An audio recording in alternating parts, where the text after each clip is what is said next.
Hello, Star and Flurry here. Let me say that there's nothing more annoying, and I know Benny at the Fool's Apprentice, is that what his name is? I can't remember his YouTube I think that's what it is well too aware, is turning on frickin' the thing and doing a whole long recording, and then going to turn it off, and when you turn it off, you realize you are now turning it on, which means that your whole segment, that everything you just said, was in the wind. So there's two ways to think about that. One, it's really frustrating. And secondly, it's the universe saying, maybe you should do that over. What did you say? I think you said something a little wacky there. Maybe you need to change it up. Anyway, so I just went through that. I'm trying to figure out, which is very difficult. I sang a lot as a teenager and a college student. I um, sang in many groups within my community, and then also sang for my supper often with a friend of mine. He was the star, he was the writer and the great star, but I was good backup and harmonizer.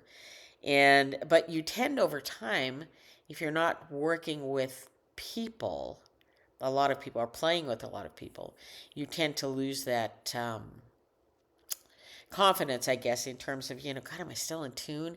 And there was a moment when I was in the dining room when my dad was still alive, in his, sorry, I got a itchy nose, in his, the place that he was living, where we went down to the dining room to eat, well, the cafe kind of, he could hear better down there. The dining room was beautiful, but it was really a lot of background noise, and he couldn't hear well.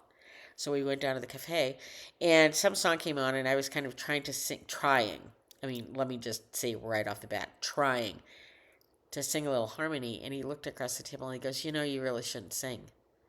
I'm like, what do you mean? And he goes, no, you're totally off tune. And I'm like, well, yeah, I was trying to harmonize. And he goes, yeah, well, that wasn't happening. It's like, oh God, have I totally lost it? So I just spent the last couple of hours sitting here, actually recording, taking a recording of not a YouTube guy who I absolutely adore, and check him out if you can. He's so good. He's Josh. His name is Josh. His channel is Joshua Lee Turner. I think that's the name. If it's not, if you just type in the search bar Joshua Lee Turner, he'll come up. Um, he's played with several. He has a couple of different duos that he's played with, but I will tell you that his single recordings are remarkable, and everybody should get a chance to listen to them. Anyway, so I played them and sang into this microphone to see if I was still in tune, and I was so thankful. I mean, not that I worried about it, because I knew I was. But when your dad says stop singing, that means something. so, I mean, yeah, my harmonizing on that particular song may have been particularly bad. But, it tells you so much about criticism, that you hear one thing and it translates over everything that you do. And not that I didn't really think about that all that much until today. And I realized it stayed with me. And not that he was, he was, what am I trying to say? He was not trying to be mean. He was just being his honest 93-year-old self, um, which makes it even harder to learn. Had he been younger and I'd been younger, maybe I would have said, fuck you, because I know I'm good. Maybe. Or I would have never sung another note. That could have been the case as well. But I was so thankful after doing these little mini recordings, which hopefully I'll never share with anybody, because I didn't know the words. So I'm kind of like, nah, nah, nah, nah, kind of, humming along more than singing along.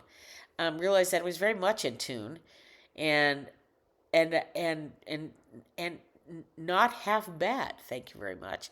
So that made me feel a lot better, and it's so weird to have sat here and hung on to that, and I guess in my head I didn't hang on to it until today, when I realized that I had hung on to that for a very long time. I think because one of the things that I always liked about myself is that I've always been a good singer. I used to sing madrigals in high school, was selected as one of four people out of a really large group to be in a quartet, uh, singing alto. I have a very low voice, and can go very low.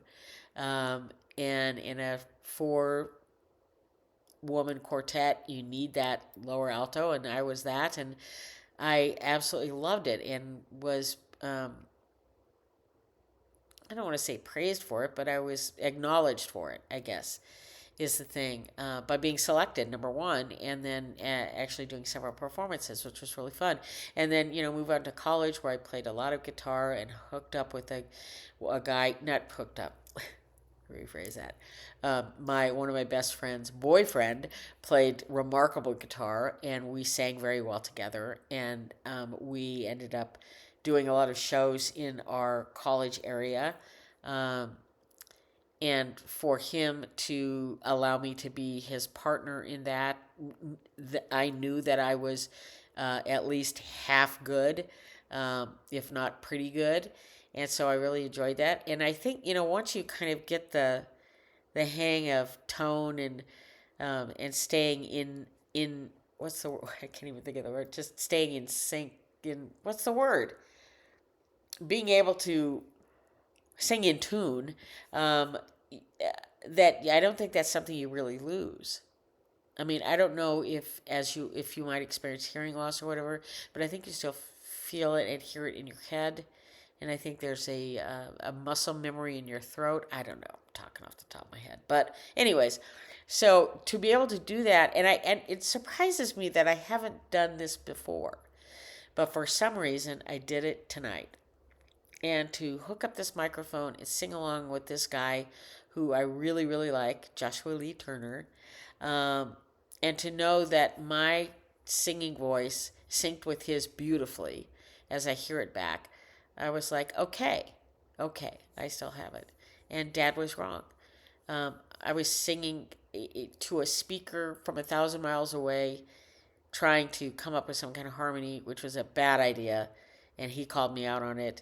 And yet I carried that with me for, when was that? That would have been, he died in 2018, so it would have been 2017 maybe. So I carried with that with me for 7, 8 years. Oh, and yeah, and when you think about that, you think about being a kid and being far more influenced by what your parents tell you. Um, to hear that as a young, teenager from a parent saying, "God, don't do that. Don't. You're terrible at that." And that brings me to another point. So interesting that I've thought about this for a really long time, but one of the things that I was criticized for constantly in reviews, work reviews, was that I was a procrastinator and I put things off. I just didn't do things, and that I seemed unorganized. Always appeared unorganized, and I was criticized for that often. I mean, more times than I care to remember. And my mom used to say that to me as well, all the time. You're so unorganized. Of course, she was, the neat freak, everything. She was neat everything, which is hard to compete with. And it may have been my way of just saying, not going to grow up like that. Turns out I did, but whatever. Um, and you spend your whole life thinking that this is your issue. And then fast forward, I've got a real job in a real company, in a big job in a big company, and I'm being offered a bigger job in this very big company. And the first comment out of my mouth was, "You want me to do this?" Because let's face it, my strong suit is not. I do tend to procrastinate, and I'm not very organized. And I think I've told a portion of this story before, but he looked at me and he said, "What are you talking about?" And I go, "Well, that's just that's kind of how I am." And he goes, "You you do more quickly than anyone I know. So procrastination is certainly not a word that I would use to describe you." And he goes, "Secondly, you can't function until you've come into this office and this restaurant and organized all of us, which you do amazingly quickly. And he goes, oh, we wait for it because we destroy it all day, and then you come in and and then it's all organized. And we're all very thankful.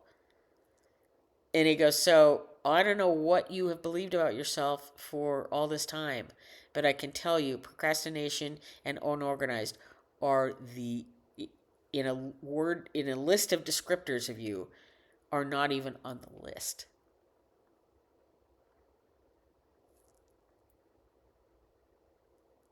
Wow. I don't think that I've had pep talks in my life. And this was not given as a pep talk, but it was the most significant compliment in terms of my skills that I'd ever had. And also the most, what's the word I'm looking for? The most, I think in my head I knew that I ventured, or I worked really hard to not procrastinate and to be organized, but I never thought it was recognized, and I just thought I was labeled as always being horrible at both of those things. And I spent a lot of time working on them to the point where they were just part of my routine, and I still felt nobody noticed. And it was so amazing to not only have been noticed to the point where they didn't feel it needed to be pointed out, because that's just how you are, and to have somebody recognize that and criticize, almost in a way, criticize me for thinking that that's how I was. So these labels that come to you as a youngster or as a young adult or as a teenager, as an early worker or as a middle worker, in your 20s and 30s or in your 40s, even 50s. I mean, I didn't get this promotion. This didn't happen overnight. And I didn't get this promotion until I was probably in my 50s. I can't remember the exact. Yeah, well, it was to this, 45, probably 55.